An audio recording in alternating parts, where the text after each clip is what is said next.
It's Wizards versus Lesbians, a podcast for your ears. Hello and welcome to Wizards versus Lesbians. My name is Isaac. I'm Alexis. And today we're discussing Direct Descendent by Tanya Huff.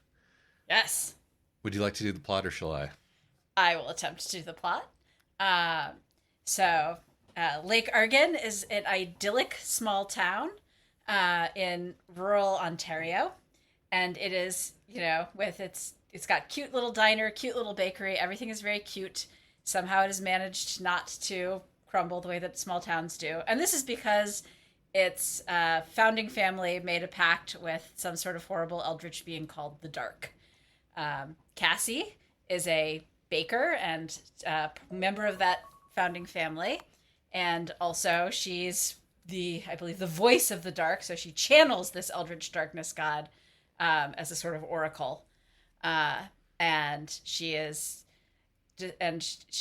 sent to investigate the somewhat mysterious disappearance of a guy who did some sort of ritual, and an outsider, very dangerous outsider, who did some sort of ritual and then stabbed himself and then vanished.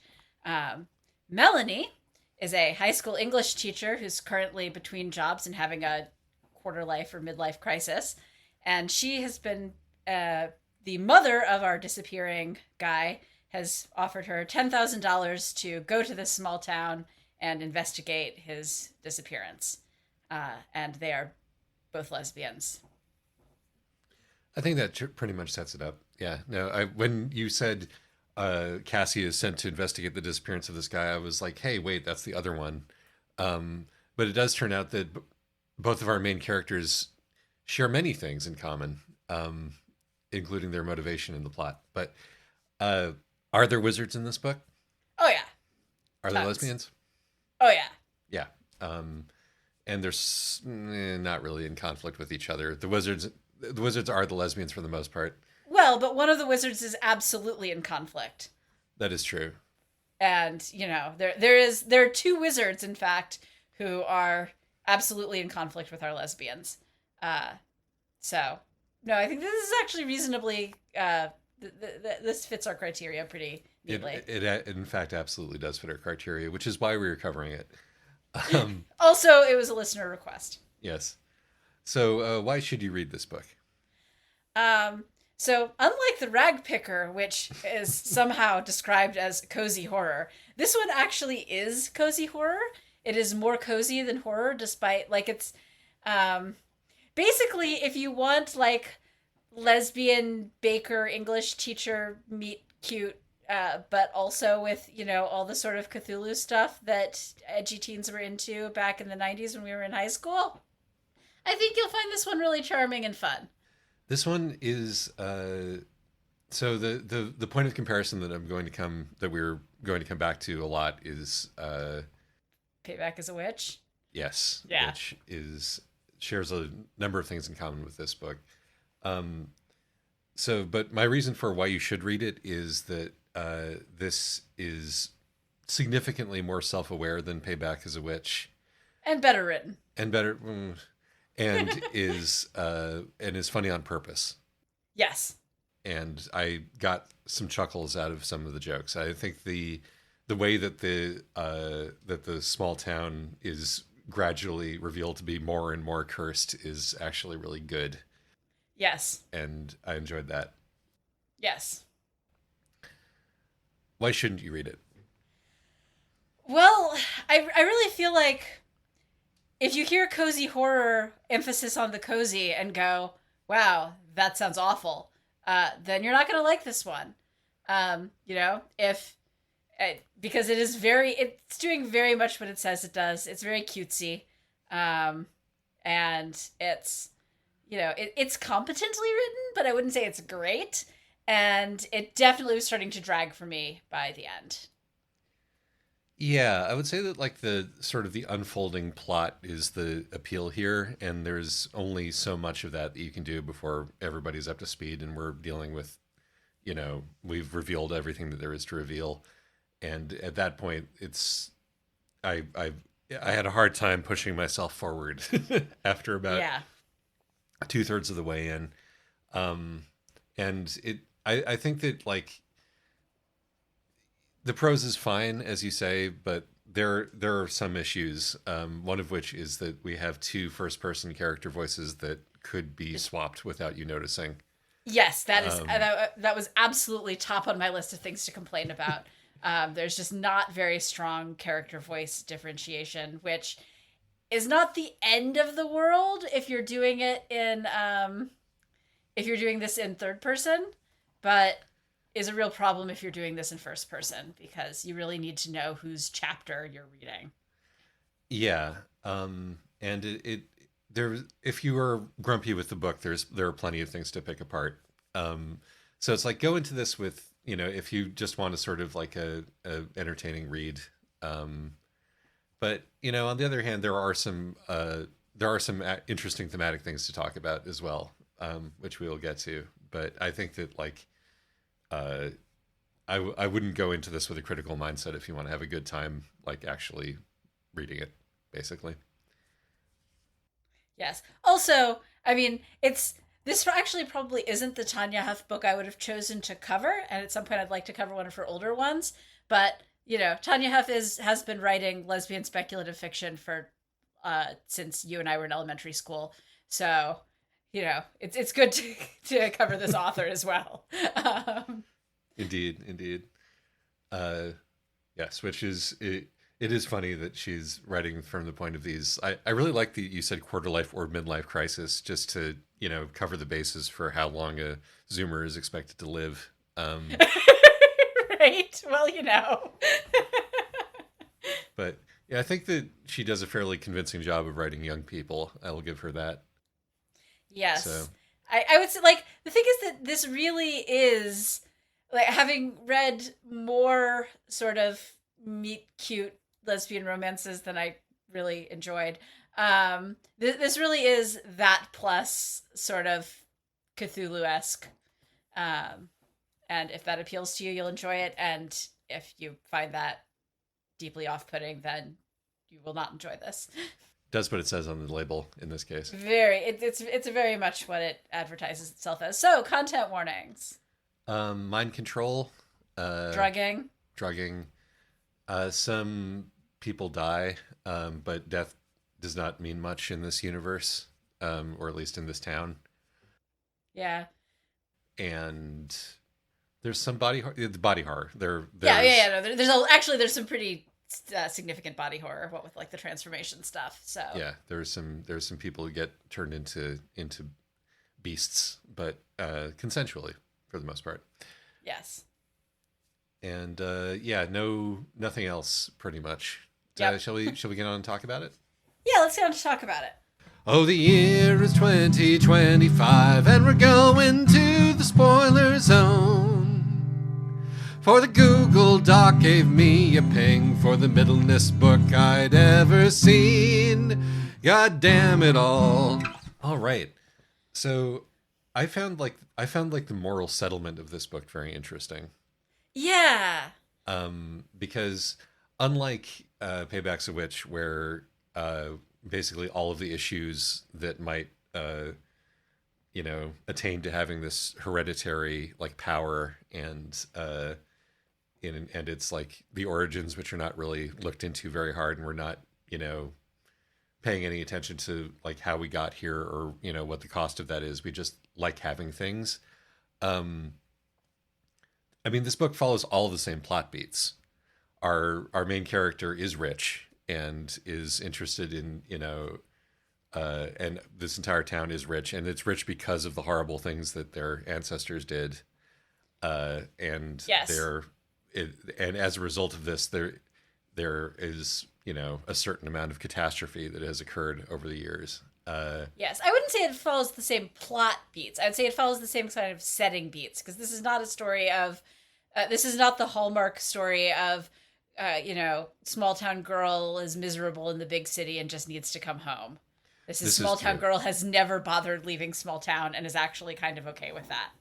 Yes, the big city girl does end up moving to the small town, but Yeah, so she's only sort of a big city girl. I mean, she had her previous job was in Saskatchewan, so and she does hate the big city. So you're right; it isn't quite the same idea. but it has enough of the same DNA to be familiar. Yeah. This book is also like way more interested in delving into the reality of the situation, and when I say the situation, I mean Canada for the most part. Yes. Although the situation, of course, is not that dissimilar to the American situation, but the Canada situation is has its own, unique like spin on it. And as it has been pointed out that Canada is a bunch of oil companies in a suit masquerading as a country.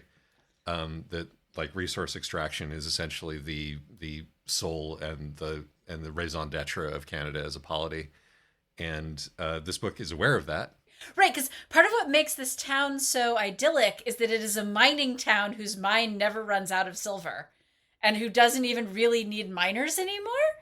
Right, right. Like in some ways, actually, it's almost like a petrostate, Yes. except that it's a petrostate, except that instead of there being an exploited immigrant class, it's bargains that they've all made with the darkness. Yeah, which is a fine metaphor, honestly, Yes. for for that same thing. And you do get the environmental degradation also, but that takes the form of incursions from the dark.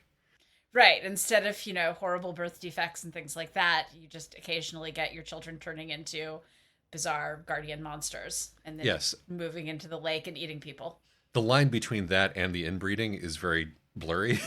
That's true, And I think yes. that's on purpose. I think that's one of Yes. the good jokes in the book is that like because this community is so secretive and has to be, it is also insular enough that everybody is painfully aware in a sort of Isle of Man kind of situation, or Iceland, in fact. The end of that sentence was going to be aware of how and how closely they're related to everyone around them to prevent mishaps. The jokes where somebody has died and then all three people are trying to figure out who's most closely related so that they know who has to be the offer of condolences and who has to be the recipient. That was pretty funny. Yeah, I know. This book has some really good jokes in it. I wasn't kidding around about that. Also, the little girl who wants the other little girl to be her friend and, consults the Dark Oracle. Yeah, I got some Terry Pratchett vibes from The Dark. Not only because it speaks in Speaks capital in all letters capital letters. exactly, but because it has that sort of well, you can't blame me for trying kind of it's a sort of an everyday kind of a dark, which is part of the point, right? Right. This is the dark that you're comfortable with. This is the dark that is part of your way of life. Uh, and I think one of the things that is interesting is that this book is examining like how how normal this kind of thing is, particularly when you have when you're the third or fourth generation of person who is a part of this kind of situation. And it's like how these kinds of compromises and you know and sacrifices are part of the small town that exists because of resource extraction experience. uh and I could bring it back to Night in the Woods, as I like to do, or Mm-hmm. all of the similar stories that we've covered. um and then also, like, is it the right thing to do to defend that settlement when this is your way of life, when this is your community, when this is your people and your land, and it has been for 100 years? But very clearly only for a century or two. Yeah, There's for there's a 100 years. there's the local First Nations tribe who mostly appears to be like, well, we're not thrilled about any of this, but we can't do anything about it other than keep an eye on you guys Yeah, and I mean, let this be your problem. like, the interesting thing about the book is that they are present. I mean, we don't get to talk to any of them. They Right. aren't. We don't. They don't get a voice. But at least and maybe this is the Canadian part of of the split here. That the our narrators are aware that they exist and they do mention them occasionally. Yes. And one of the sort of the more telling, like, yes, I know kind of lines that I think it's Cassie gets is, you know, because like most of the country, I didn't want to talk about it. Right. She says when the local First Nation is brought up, and we're like, okay, great. So we all know what's going on here. We're coming into this with our eyes open. But having established this for a century, like this, this pact with the devil that our ancestors did is worth defending with our lives from a worse pact with the devil, or from change of any kind, from like modernization of one kind or another, because they keep talking about like the young man who came to sacrifice himself or S-word himself, as is the joke, Yes. in order to gain power. He's the rich guy who's come in from out of town to build a shopping mall, which is Yes. delightfully quaint and shows how out of touch this town is. That's the metaphor that they fall on. Yes. Yes, I mean at this point similar towns would actually be thrilled to have someone come in and build a shopping mall. Right. The shopping malls are all, are the locus of the eldritch horror at this point in time. uh, he's come to build an outlet mall, along the highway, maybe. Uh, but the point being that like the developer is going to come in and try to, you know, change this particular, settlement to a more modern, and if we're not, you know, talking about magic, like more economically sustainable settlement, and that's worth defending ourselves from. And I think like it for all how like silly and how like and cozy and daffy this book is, like I think that this is actually a really cogent observation about us as a culture, Yeah. and about how we come to make the decisions that we do. And so I just want to give it credit for that. Yeah, and Because I want to give it credit. I definitely also want to give it credit for it's, because this isn't in many ways a let's defend the status quo book, but it is very, even as it's going around making jokes about it, it's clear that the status quo is not great. I mean, there's the whole thing about, oh yeah, there's that girl who got eaten by shadows. Well, she left her window open at night, so she was asking for it. right, exactly. I think that one of the best things about the book is that it unfolds how awful the town is very slowly. Like when you only have Cassie's point of view to go on, it's so normal to her that almost none of this stuff is worth mentioning. Right. And when it is mentioned, it's whatever euphemism is getting locally used, so you're not actually sure exactly what's happening at first. Right, exactly. Whereas when Melanie shows up, and Cassie has to like think of ways to explain things that Melanie will accept or understand, that we really start getting into it, and then we get into it further, and we get into it further. And it turns out that like even though this is a kind of paradise, it's a really it's not it is not without its problems. No, and part of why it is a kind of paradise for Cassie, who's, local small town royalty and rich enough that she can run a bakery largely as a hobby. Exactly. It's a paradise for the families, And, which is and so why. it'll work out, which is fine for Melanie, because she's going to be marrying into this eventually. And because even this idyllic small town, it still has the same problem everywhere else in North America does, of being desperately short of teachers. So Mhm. No, it is. It's like, yeah, no, I really enjoy the way that it like systematically deconstructs all of the romanticism um about small town life, basically by one, going, oh, we have this which we shouldn't, we have this which we shouldn't, we have this which we shouldn't, we have a hospital, there's a helicopter, for medevac, we have like, we all have cell reception, which is like a huge thing, right, and all the which we time, absolutely which shouldn't we have. absolutely should not have. Yeah, Right. I feel like part of, definitely part of the thing that I think this book does well is the, oh, hey, you're like millennial Zoomer cottagecore fantasy.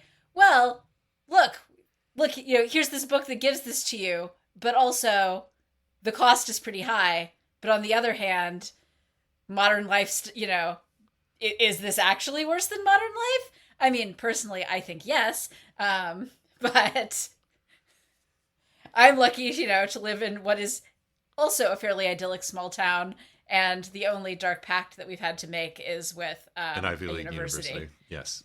and also a state school. Hmm. But you know, there it's.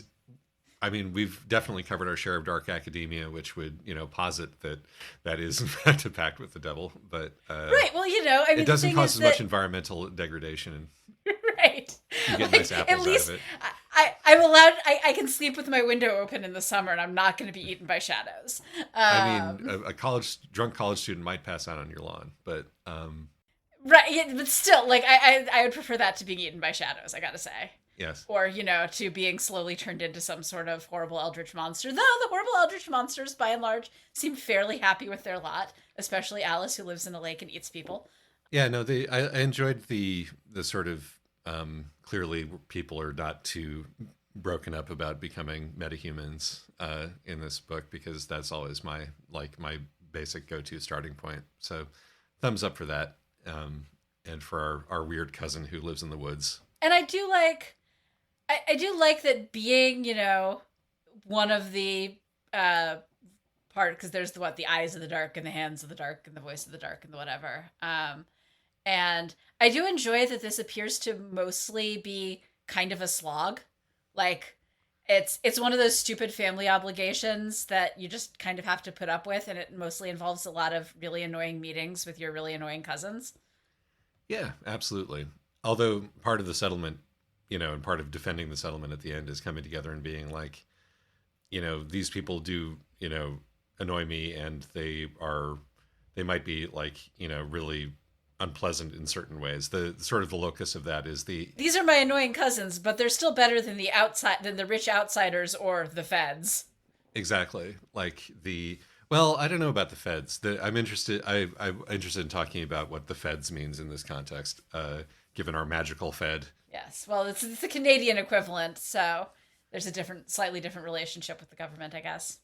Well, yeah, no, it's sort of that was weird to me. I didn't entirely understand it. And we can circle back to that. But it's like we don't want the cops in here, and we certainly don't want the mine inspectors in here for obvious reasons. But we do have our magical CIA guy. I guess the Canadian equivalent is the CSIS or CSIS.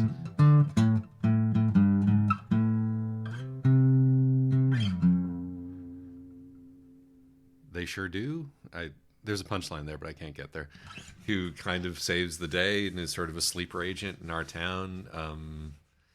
I that confused me. Uh, Yeah, I honestly think it would have worked better if they just let Arthur be a mystery. yeah, I mean he's supposed to be. I mean the fact I would actually have preferred it if he just been like this horrible asshole with inexplicably beautiful hair. I think Yeah. that's such a good joke, Yeah. and I didn't need him to be like a specific kind of fey creature, and I didn't need him to be part of this organization, which seems like it was set up to be sort of part of an expanded, universe slash sequel thing. But then Yeah. I might not be Canadian enough to understand the import of that, but I don't know the sort of the fantasy that even if you're a small town who hates the government, that they're you actually do on some level like depend upon the support of the government might be part of the deal. Like that's sort of your last your last line of defense. But also then he doesn't really do anything over the Right. course of the climax, and so I'm like, maybe that's part of the point. I didn't really get it or enjoy it. I think he would have been just better left as a mystery. Yeah. If you need to reveal that he's something special, you could save it for a subsequent book. Hmm. So having sort of broken the seal on complaining, Yes. So we've started this off on a positive note, but there is also a lot to complain about with this book. yes.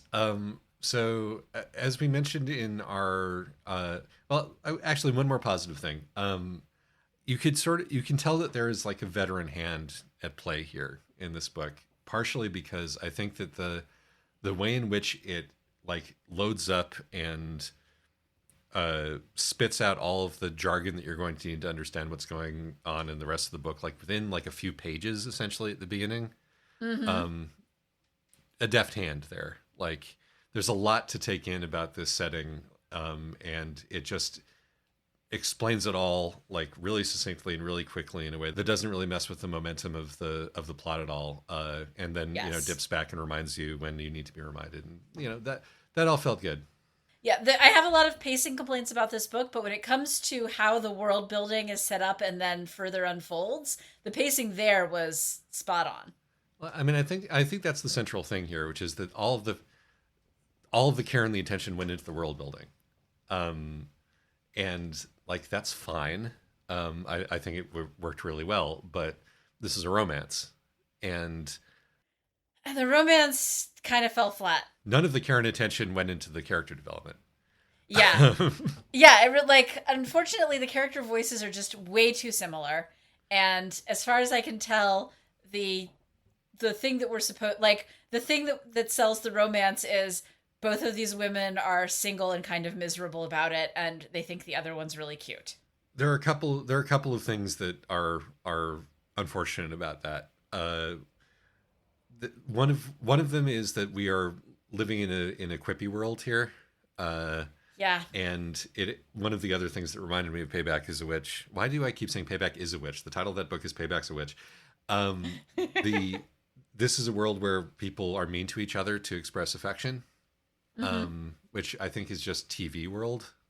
I think that's how like sitcoms and movies are written these days. But it does flatten everything because they're basically just different levels of mean that the characters are.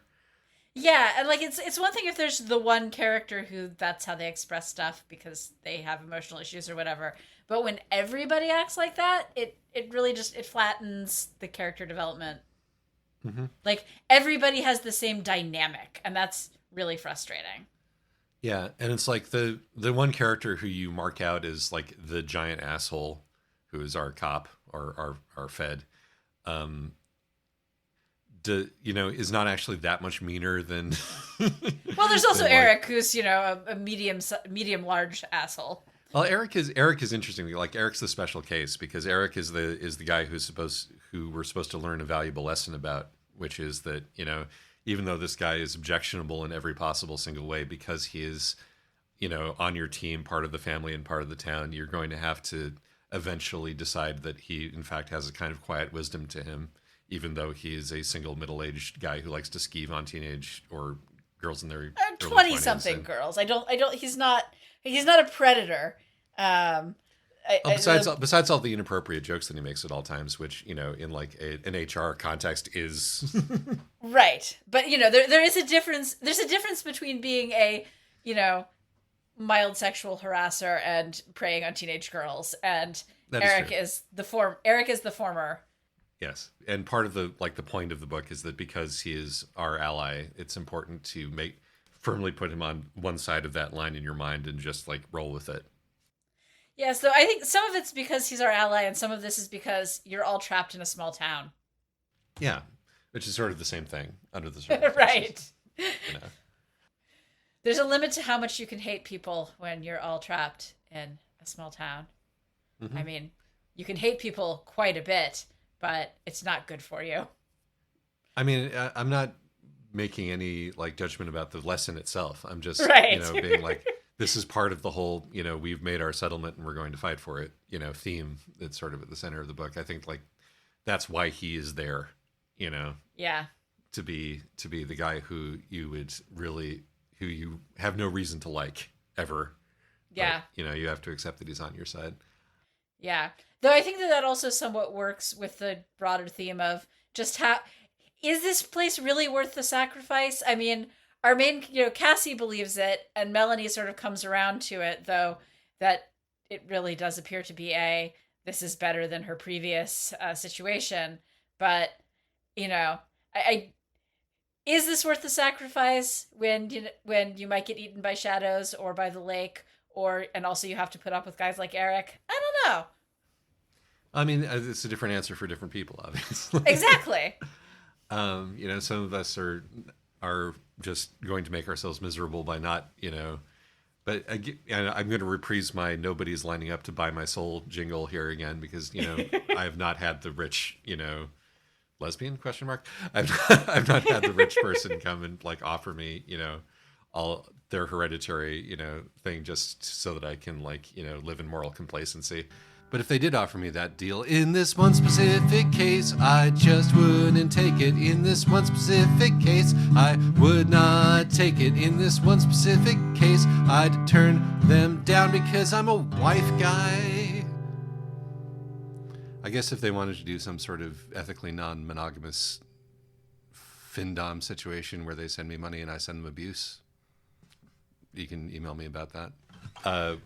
But regardless, the other problem with the romance or with the characters, because like as we've mentioned, Melanie and Cassie's brains do not sound at all dissimilar to each other. The fact that they both in their brains think "put on your big girl panties," like they're two 20-something women who independently use that phrase, which I wish nobody would use. Inside their own heads. Well, people are allowed to use whatever phrases they want inside their own heads, Isaac. But not when I have to read it. But yeah, and it would be one thing if this was, if they were a married couple and so they were using all the same phrases because they'd spent all this time together. But there wasn't much chemistry between them. I mean, it really more felt like they were pairing up because there's no other cute single girls available. It is a small town, sort of a best available friend kind of a situation. But then this girl got magically kidnapped from Toronto to be in a small town, or maybe the word is rescued. I kind of like Toronto, but not everybody does. Here's a excerpt of a song about Toronto by Radio Free Vestibule.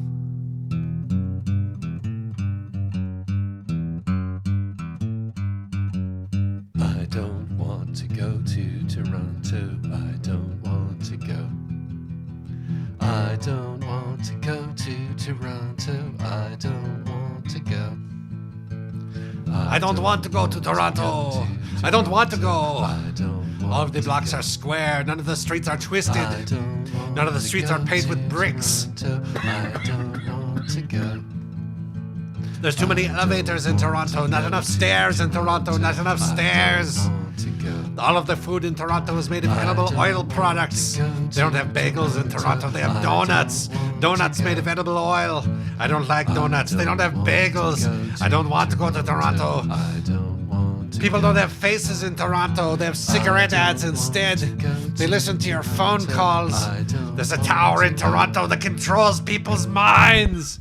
I mean, the problem is, this is sort of like the central problem with the book to me, actually, with the story, is that this is a story in which there's a lot of people doing things because they've been magically compelled to do them.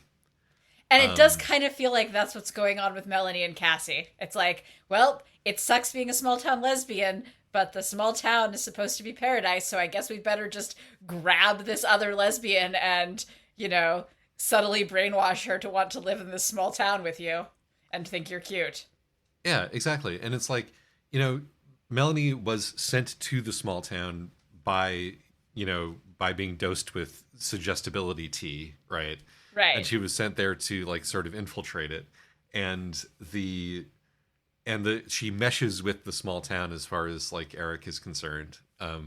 She has the right sort of vibe for the town. And like when she sees Cassie's house, even though she doesn't know that Cassie lives there, she's like magically drawn to it. And you can be like, oh, romance, kismet. But like, there's so much, Right, there's so much mind control going on. There's so much mind control going on in the plot.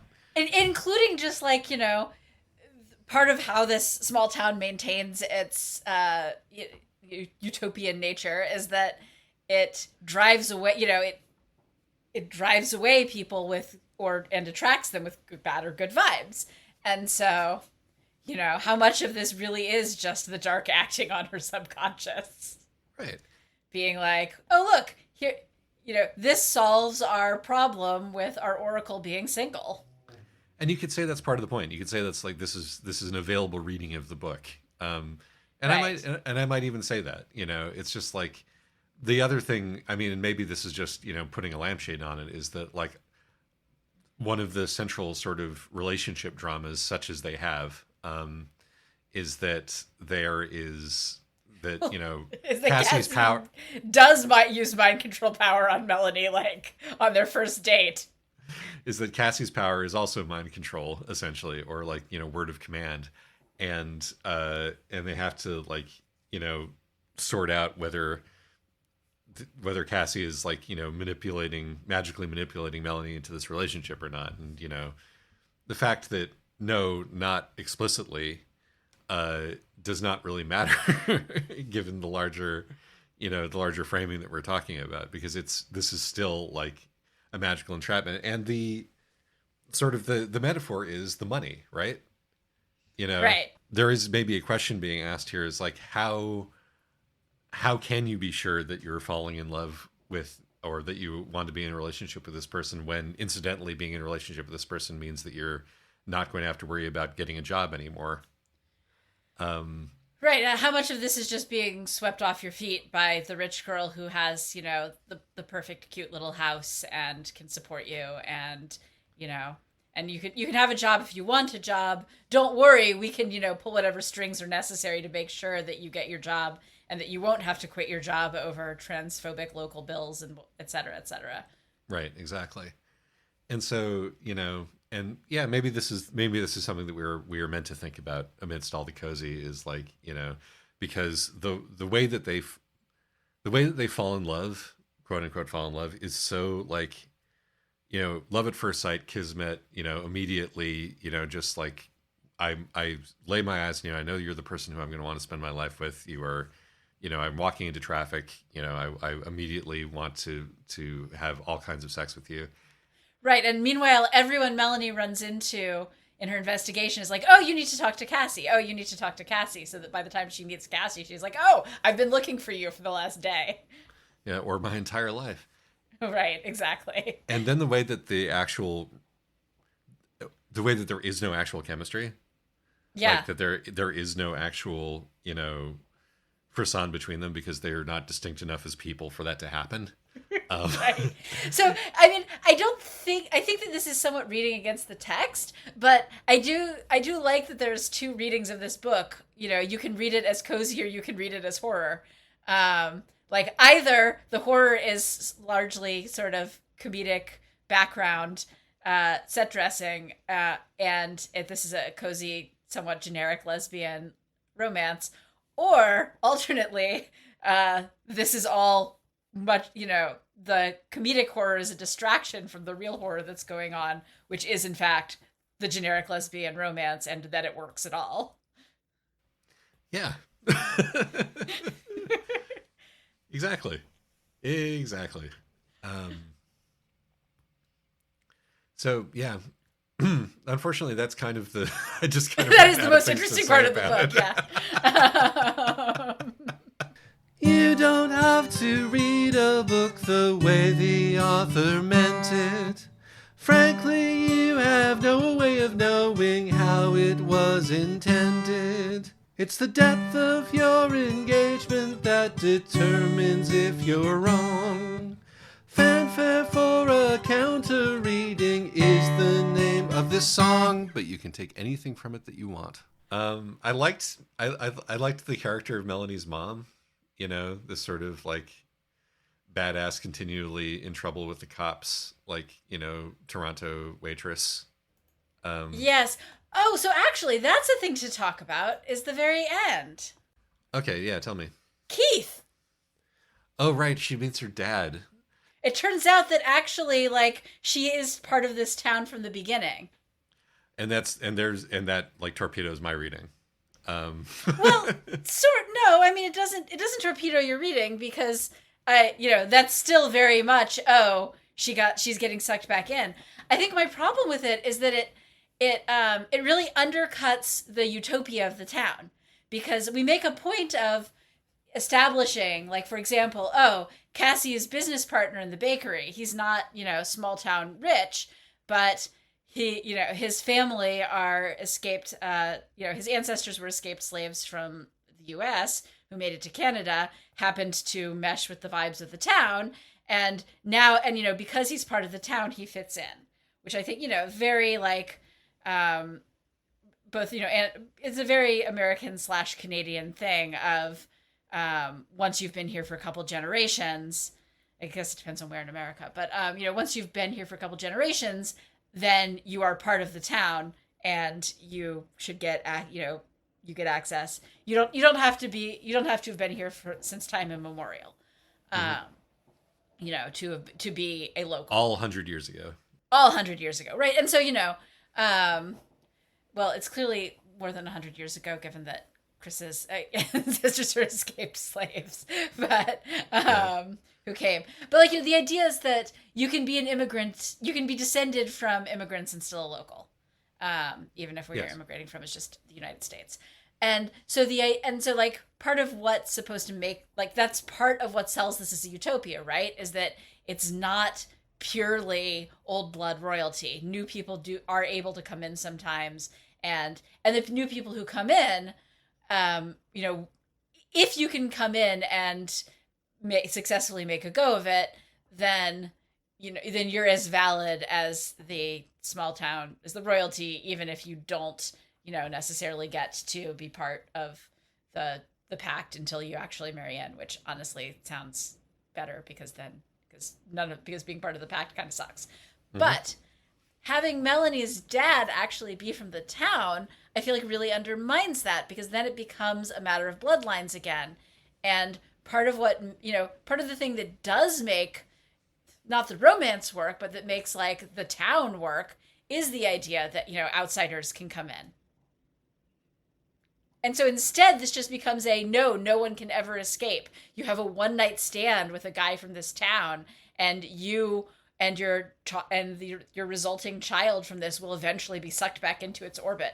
So that actually makes it more horrifying, honestly. That's true. It makes it feel almost less likely that it was intentional. But that's the great thing about counter reading, is that you can take. It makes it feel more likely that it was intentional. Okay. Right? Like that, of all the people to get pulled back in, it's the one whose dad is part of the town. See, it's shaped like it's supposed to be a happy ending, except a horror story always has a "or is it" tag on the end. I can see the duck and the rabbit at the same time.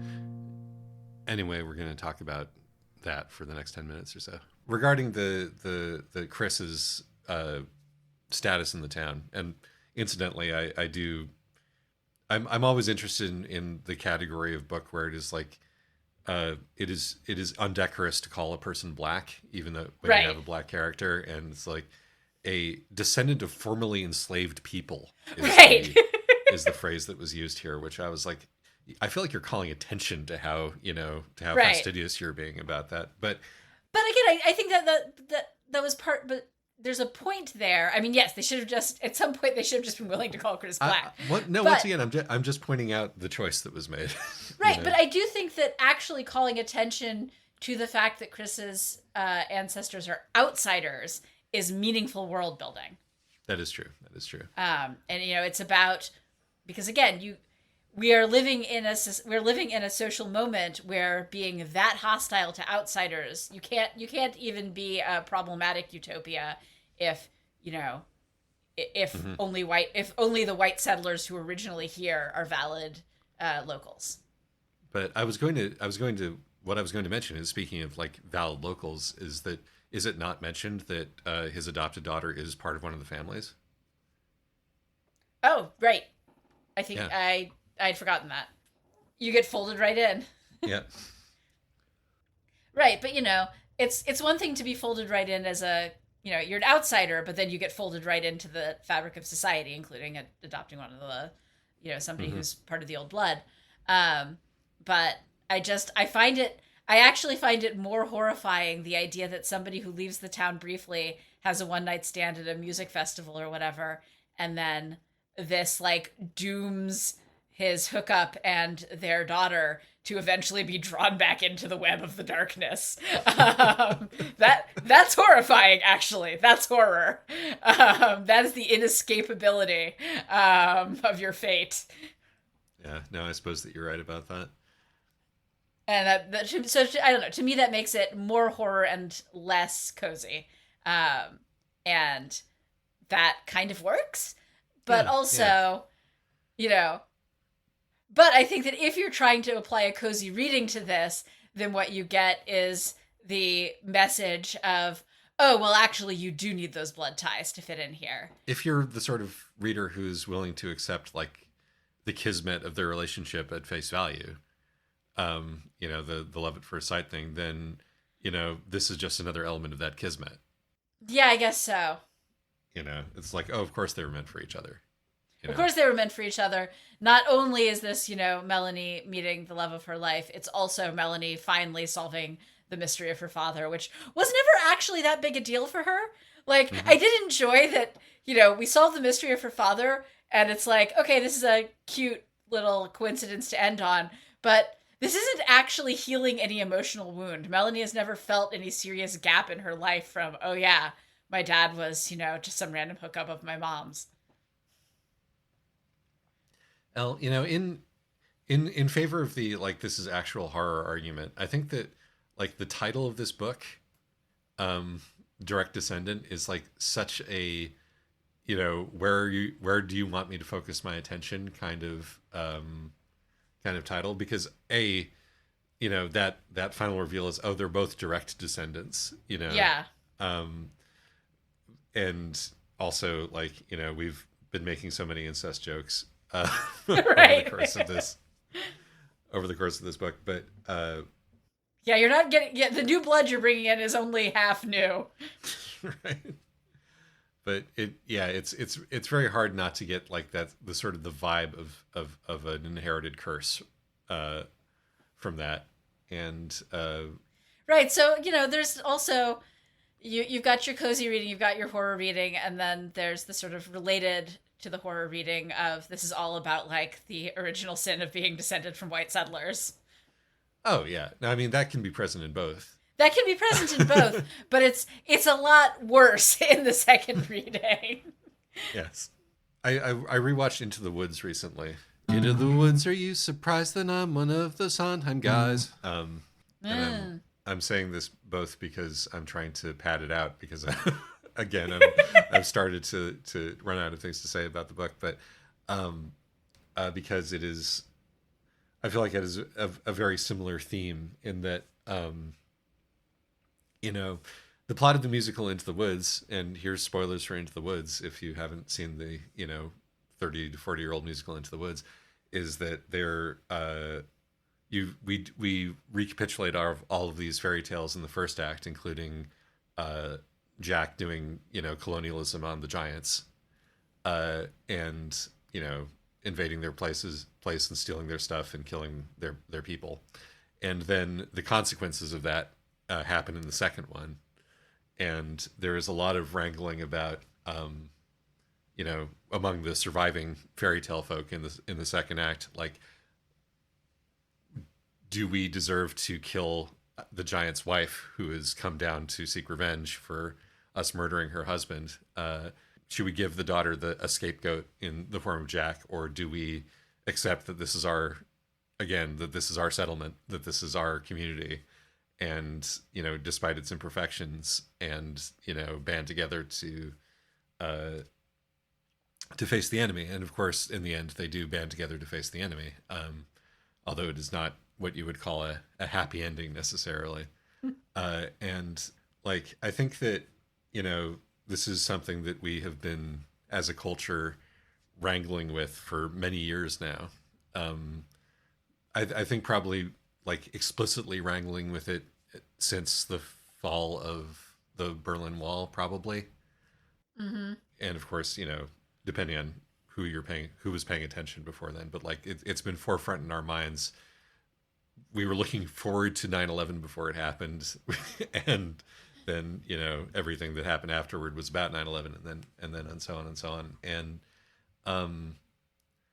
I think that like threads of that kind of thinking can be found in sort of in a lot of narratives, like in anything that even touches on the same kind of themes that this book does.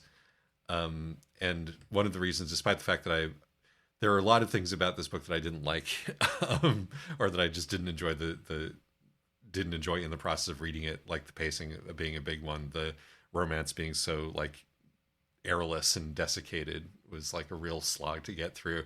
Yeah. Um, but I really do want to give it credit for, you know, not letting any of that stuff fall through the cracks and pointing it out, as it goes, and I think that it does that no matter which reading you're doing.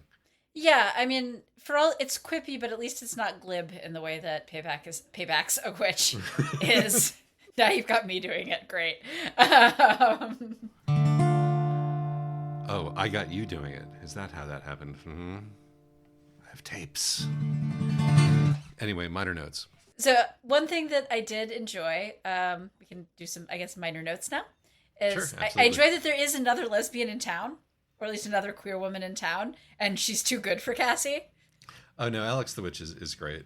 I mean, Alex the Witch is really like, oh, outsiders can in fact come here, and it's not going to be that Yeah. weird about it, and it's valuable and useful that she's here, and she's not the Yes. same Also, kind that of like weird as Alex the everybody Witch else. has her Wiccan coven, and they have nothing to like. They're not actually having anything to do with the dark. They're just overdoing their little Wiccan thing. That I thought was a nice little touch. Yeah, I mean, it smacked to me of like, you can bring your cult to the small town vibe. Yes, you can bring your cult to the small town, and it won't actually get incorporated by the larger pagan cult that's going on. Yeah, which again is a utopia because generally the small town does not look favorably upon the cult that comes to town. Oh, I don't know. We've got a couple cults here in this small town, and we mostly just sort of roll our eyes at them. They operate a deli. They do operate a deli. I think that for legal reasons we should not continue to specify. Yes. But Despite everyone's best efforts to warn people away, the deli is still there. So I let's see here. Yeah, I mean, I guess I don't know. We can complain a little bit more about the pacing because there are like specific things that the pacing does wrong here, I think.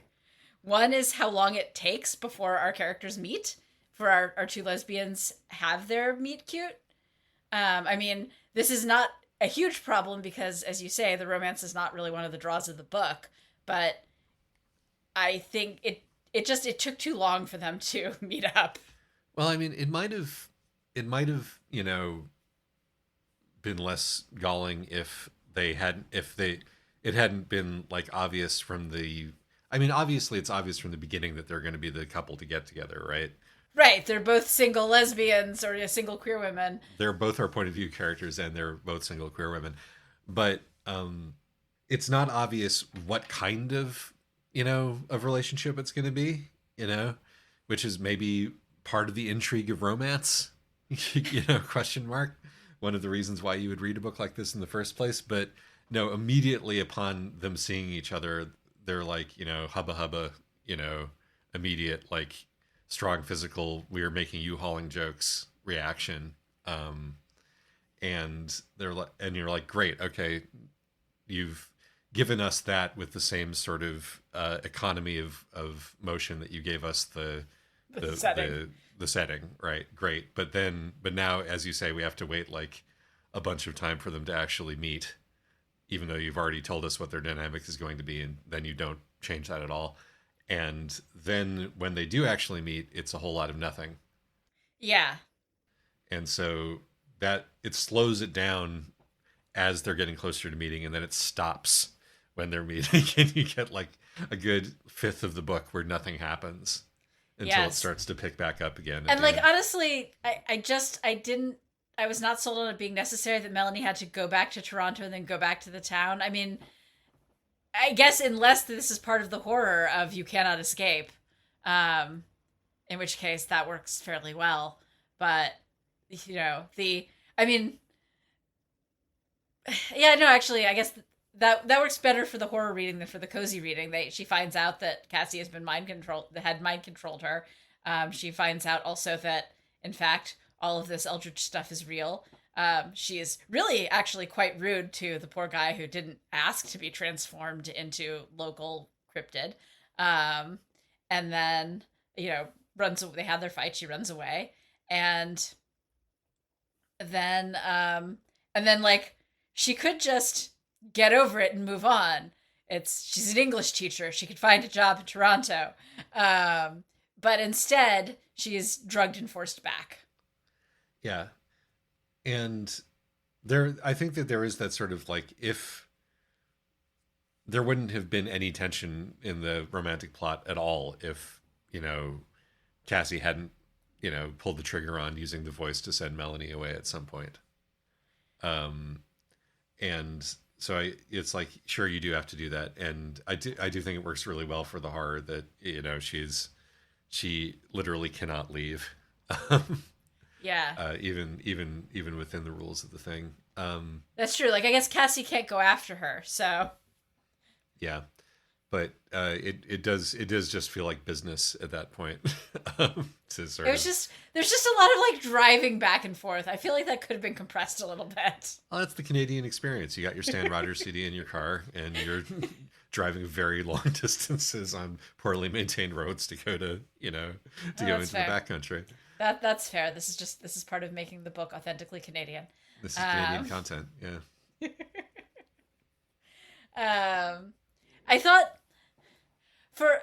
I was a little disappointed that we do so much setting up of how Melanie's mom is, a good old fashioned eat the rich leftist, and then this, this is totally resolved. Then her daughter is now marrying a rich girl, and this is totally just resolved by a couple quips, and then they're fine. Many such cases. Right, but like the thing is that there's these there's all these places that could have been better sources of tension in the relationship than just, oh, I use the mind control voice on you. They could have fleshed out the relationship. That would like involve talking about the money, because you're talking about the money, not talking about the money via this elaborate eldritch metaphor. And the book is far more interested in the eldritch metaphor. I know, but you're allowed to do both, and I think often actually it works better when you do both. Arguing about money just isn't cozy. That's the problem. I suppose that's true. It's too close to home. The horror is obfuscating the actual horror, as usual. Yeah. Okay. Yeah, that's fair. That's fair. I'm convinced. My final minor note is that it's a good joke that Melanie can hear the capital letters through the whole thing, and that turns out to be because she's like part of the small town, which is but Yeah. In general, I thought that this actually pulled off the Lovecraftian comedy thing quite well, which is surprisingly difficult to do. Yeah, no, again, like I actually laughed at some of these jokes. Which given how much of this stuff we had to put up with in high school and college, is actually pretty was actually pretty good. I did like the thing where Cassie's like, "Oh yeah, I joined the local youth group. Not for the dark religion stuff, but just because I liked the chanting." Mm-hmm. Yeah, that's how it is. Right, exactly. It's you like the music, except that of course it can't be music. This is Lovecraftian horror; it has to be eldritch chanting. Just in general, it did a good job of having. Partly because it was really just randomly kill off, named characters who are related, who are, promising young women related to our protagonist. Yeah, true. I feel it was just dark enough, I think, to sell a lot of the humor. No, I agree. Again, I think the setting and the concept were nailed here. It's too bad sort of a book character work loosely hung on it, right? In a way that didn't perhaps work, but ticked all the boxes for the for the genre that we're going for. Yes. Yeah, I think we've said about as much as it's possible to say about this book. I agree, and I have absolutely no idea what we're cover next time we record, but I do know what our next episode is, because our next episode is episode 125, which means it's cartoon time again. Woohoo! And this time we're going retro, super retro. We're going to discuss Onisama A with some Yuri experts. Yes. So that'll be fun. Look forward to that. All right. Thanks, everyone. Bye-bye. I'm not 100% sure I'm going to say thank you to our listener who recommended it, who I believe was Saya. But, you know what? Honestly, this soaked up a couple hours on a Shabbos afternoon. So thanks, Saya. I mean, we got to get our episodes. Yes. But also and it was not an unrelenting slog. So No, thanks. it was not. All right. Bye. Bye-bye.